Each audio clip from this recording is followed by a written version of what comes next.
Vesugian alongside Ayman Mohyeddin. Morning Joe starts right now. And I don't mind reminding a guy who was getting ready for season 7 of Celebrity Apprentice while I was out here figuring out how to use a rifle. You didn't blame Little John or Meatloaf. You fired Gary Busey. And these are the kind of decisions that would keep me up at night.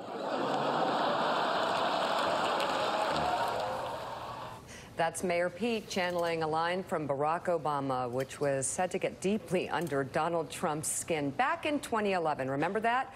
We have a lot of politics to cover this morning, including some brand new poll numbers just out. A lot of movement for Elizabeth Warren. Plus, Corey Lewandowski apparently wants to serve on Capitol Hill and made quite a first impression there yesterday. We're going to run through his contentious, impudent, rude hearing on the in the House. Plus, Benjamin Netanyahu is fighting for his job in Israel. We'll get the latest results in that country's very, very close elections. Good morning and welcome to Morning Joe. It is Wednesday, September 18th. Joe is off this morning, but along with Willie and me, we have senior White House reporter for NBC News Digital, Shannon Pettypiece.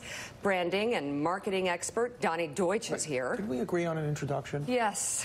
The host emeritus on politics. I mean, it's just painful. No, I think okay?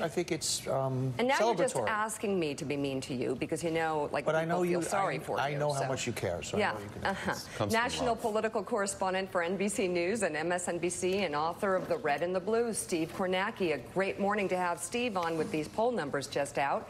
Politics and journalism professor at Morgan State University and an MSNBC political contributor. Jason Johnson is with us. And senior political correspondent for the Washington Examiner, David Drucker, joins us as well. Also, USA Today opinion columnist and former senior advisor for the House Oversight and Government Reform Committee, Kurt Bardella. We'll definitely be talking with Kurt about Corey Lewandowski this morning. But first, these poll numbers show Elizabeth Warren moving on up. Yeah, let's get right into the Kornacki wheelhouse. These are some meaty new polls from NBC News and Wall Street Journal showing Elizabeth Warren inching closer to Joe Biden. The former vice president sits at 31%. He's up 5 points since July. Warren only 6 points behind, though, at 25%. Vermont Senator Bernie Sanders, a distant third with 14% in this poll. And most notably, perhaps, Senator Kamala Harris has fallen 8 points since July. She sits in 5th place with 5% of the vote. Biden reaches almost 50% support among black voters, while 28% of white voters back Warren's run. A third of young voters under 34 years old say they support Sanders, with Warren following as a close second in that group, whereas almost 50% of voters over 65 back Joe Biden. Liberal Democratic voters overwhelmingly support the Massachusetts senator's run. That's at 36% for Warren, while more than 40% of moderate and conservative Democrats polled say they back the former vice president. When it comes to the amount of change Democratic voters want to see, a majority who want to see large-scale change say they back Warren's run for the White House. And of those who prefer small-scale change, 43% support Biden. Meanwhile, Warren holds a 10-point lead among her fellow 2020 candidates when it comes to enthusiasm among Democratic primary voters. So, Steve, there's a ton in there, obviously. We'll go through all of it, but let's start with the top line, and that is Elizabeth Warren moving up right behind Joe Biden, although they're growing, actually, at the same rate. He's up 6, she's up 5. Yeah, interesting. So why is Warren up? I think there's two things you see happening in that poll. Number one is we've talked about, look, Warren and Sanders, they've been sort of battling for second. They have similar messages. They actually have there's some pretty significant differences in their bases, but I think one thing you're seeing in this poll is the areas where there have been overlap in Warren and Sanders supporting. Right now, at least in this poll, Warren now starting to get the better of Sanders. So that's one thing to look at going forward. Is there separation? Is Warren attaining separation from Sanders for second place? The other reason I think Warren's been able to move up, and you mentioned it, Kamala Harris back down at 5%. I think Warren's clearly been the beneficiary of that drop drop-off for Harris. I think also most significantly going forward, I think you put that split up there, that racial split, that white-black split. Warren is doing significantly better with white voters than she is with black voters. However, that 13% number she now has with black voters, that was like 3, 4, 5 a couple months ago. So that is substantial, I think significant, I should say, that she is moving into double digits there. And you start to see, when you put on the screen right there, when you put those side to side, you start to see what Warren's campaign believes the path is. Because think of the calendar next year. Iowa, New Hampshire, 90+% white states. There's Warren leading among white voters right now, doing particularly well among activists, among liberal voters, folks who are going to turn out in caucuses next year. We have seen this formula before in the Democratic primaries. I can remember John Kerry in 2004. He was running about 10% with black voters. He won Iowa. He won New Hampshire. The next thing you know, he's won 56% of the black vote. So the fact that Warren has started to get a little bit of traction with black voters, she's leading among white voters. You see at least a potential path for her there that is, hey, if you can do well, if you can break through in Iowa and New Hampshire, you can grow that black support very quickly, potentially. I think we picked up on the same thing there, which is that Joe Biden is the front runner, full stop, still strong, still growing, despite shaky debate performances, 3 of them now. But when you look among African-American voters, particularly in the state of South Carolina, where he has such a commanding lead, we've got a new poll this morning that shows Iowa neck and neck between Biden and Warren. So to your point, if you game it out, let's say she wins Iowa somehow, you'll see those numbers move in South Carolina. And this is the challenge for Biden. I think this is potentially the biggest problem for him. Again, his strongest source of support, you say it, it's African-American voters. You got to think about the South Carolina primary there. And the question is, can he survive to South Carolina? Because look at the calendar again. If Elizabeth Warren, for that matter, you could say Bernie Sanders too, or somebody else, if Elizabeth Warren were to win Iowa, it's 8 days between Iowa and New Hampshire. And Elizabeth Warren is a next-door neighbor senator. The track record of Massachusetts candidates winning New Hampshire primaries is very good, especially if they come in having won the Iowa caucuses. And the track record of candidates who win both Iowa and New Hampshire, when they've both been contested in the modern era, basically undefeated when that happens. So the question is, yeah, sure, Biden right now, extremely strong support with black voters. That positions him very well in South Carolina. You can talk about South Carolina as a potential firewall, but we have not seen in the past Southern and South Carolina firewalls hold up when candidates have lost both Iowa and New Hampshire. That's the challenge for him. He's got to find a win there. Before we move on, I want to get to Shannon, Jason, and Donny on these polls really quickly. Shannon, first of all, is this a two-person race at this point? Is this Biden and Warren? What's happening to the rest of the field? I know, that's what I'm asking myself. I've this entire time thought we were going to see a three-person race. We would see an establishment candidate, Biden. We would see the sort of far left wing with a Sanders or a Warren, and then we would have the insurgency candidate, the youthful new voice in the party. Maybe Buttigieg seems to be the only one who's still hanging in there. But we've had 3 debates now, a lot of hours of debate time. No one seems to be emerging, and it seems instead of that pack going to one of the other third candidates, they are just, as you said, Kamala people are moving to Warren. Beto people are moving to Biden, and we're seeing them go to the top tier. So we're down to 2 potentially. It might be too early to tell, but Jason, Elizabeth Warren definitely moving on up, but she's got some major hurdles. Can she overcome them? What are they?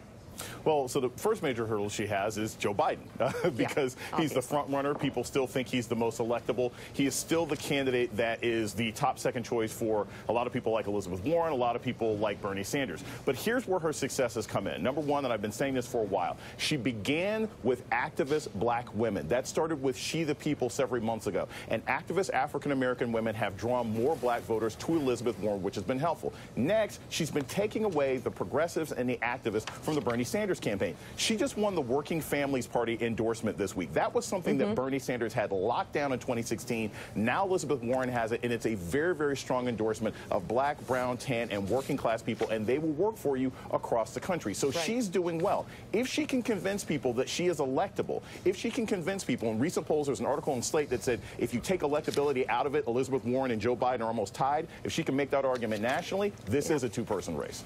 All right, so here's a number all the candidates candidates will like. Only 9% of Democratic voters say they've made up their mind. So that's good. But Donny Deutsch, I'm going to ask the mean question, but it's worth asking. You see Elizabeth Warren, 1 a.m., 12:30 a.m., taking selfies in a line of 20,000 people, every last person, her arms in the air, fit, happy, totally loving it.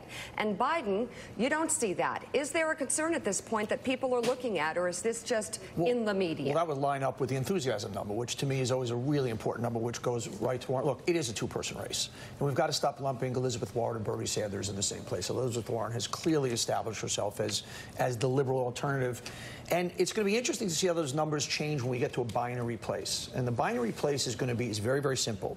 Do you go from the instability of Trump to something that is potentially unstable but interesting and more proactive and more progressive? Or do you go from instability to stability, to kind of neutral, if you will? I mean, the very thing that people put Biden down about might be the very, very tonic comfort level that people are looking for now, and that's going to be the injury. I think we're going to see that very quickly when it gets down to 2, and it's a real guttural thing. Do I want to go from one side of the axis to the other side, or just put me in the middle? Let's take a little time out and we'll regroup. I'll get to David in just a second, but let me ask you, Steve and Jason, the Kamala Harris question. A candidate who excited a lot of people when she announced, who did very well in the first debate and had a spike in the polls. How do you explain her fall to 5%, where she's now sort of in the Andrew Yang group? Yeah, look, I think back to that first debate and what worked for her there. That was a pretty clearly premeditated, sort of rehearsed moment. And you think about her training as a prosecutor. That's somebody who, when she can prepare for it, when she can prepare for all the contingencies and sort of rehearse ahead of time, she could pull off that line, pull off that moment. She did that in the first debate. I think where she struggled in this campaign, and we've seen this consistently, is when she's been hit with something she wasn't necessarily expecting, a question she wasn't necessarily expecting at a town hall, an attack from a rival. I'm thinking of Tulsi Gabbard in the second debate. She wasn't necessarily preparing for. I think we've seen her a little less sure of herself on her feet in those settings. I suspect that's come across to voters. Clearly, she's had the opportunity. The fact that she was able to pop her poll numbers after that first debate shows she's had the opportunity to move those numbers forward to. But except for that 10-day window around that first debate when she did, there really has been no traction. The only traction we've seen has been backwards for her. Jason, smart, talented, experienced, likable. How do you explain it? Well, a couple things. First, she's kind of the Marco Rubio of this race, right? She checks off every single box. Everyone assumed she would be more successful, but she had to connect with people. There was a woman who I talked to in Georgia who said, an African-American woman, professional. I said, look, what do you think of Kamala Harris? Why do you think she's been following? And she said she kind of reminds me of a mixture between like Meghan Markle and Hillary Clinton. Like she's fashionable and she's interesting, but I don't know if I really believe in her. I don't know if I really trust her laughter. And as people got to know Senator Harris, they always thought that she was competent, but did they think that she could bring crowds of people? Did they think that she could bring a level of enthusiasm? I have met Senator Harris. I have seen her speak. She doesn't have the enthusiasm level, even amongst her supporters, that Elizabeth Warren did. So I think as this race went on, she was always going to run into the challenge of, can you light up that audience the same way? The fact that she is now behind Pete Buttigieg is a major blow on her campaign. So, David Drucker, the big question is who can beat Donald Trump, and I think that question is right up against Elizabeth Warren, because if you look at these numbers and the voters who are drawn to her, they're not people who are ever going to vote for Trump, and there are people who have voted for Trump who might vote for Biden. Isn't Biden there the resounding challenger when it comes to beating Donald Trump? Well, I think when you talk to Republican insiders and Republican voters, I think Joe Biden is clearly the Democrat that they fear. And and I think a lot of this, Mika, has to do with the fact that Elizabeth Warren is offering a very disruptive campaign. And the question is, can you beat disruption with disruption?